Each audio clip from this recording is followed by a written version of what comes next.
ગુજરાતમાં આગામી દિવસોમાં ભારે વરસાદની શક્યતા છે। હવામાન નિષ્ણાંત અંબાલાલ પટેલે કરી છે આગાહી। જી હા, આજથી વરસાદી માહોલ રહેશે અને 30મી જુલાઈથી 3 ઓગસ્ટ દરમિયાન મધ્ય, દક્ષિણ અને ઉત્તર ગુજરાત તેમજ સૌરાષ્ટ્રના અનેક વિસ્તારોમાં ભારેથી અતિ ભારે વરસાદ થઈ શકે છે।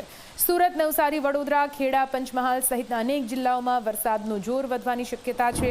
કેટલાક વિસ્તારોમાં પૂર જેવી સ્થિતિ સર્જાઈ શકે છે અને ઊભા પાકને પણ નુકસાન થવાની આશંકા વ્યક્ત કરવામાં આવી છે।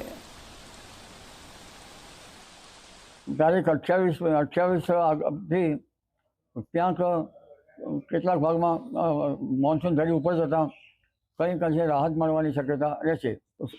સૌરાષ્ટ્રના ઘણા ભાગોમાં વરસાદ ઝાપટા પડવાની શક્યતા રહેશે। ઉત્તર સૌરાષ્ટ્રના ભાગોમાં તેમજ કચ્છના ભાગોમાં પણ વરસાદી ઝાપટા પડવાની શક્યતા રહેશે। આ ઉપરાંત પશ્ચિમ સૌરાષ્ટ્રના ભાગોમાં જામનગર વગેરે ભાગોમાં વરસાદી ઝાપટા પડવાની શક્યતા રહેશે।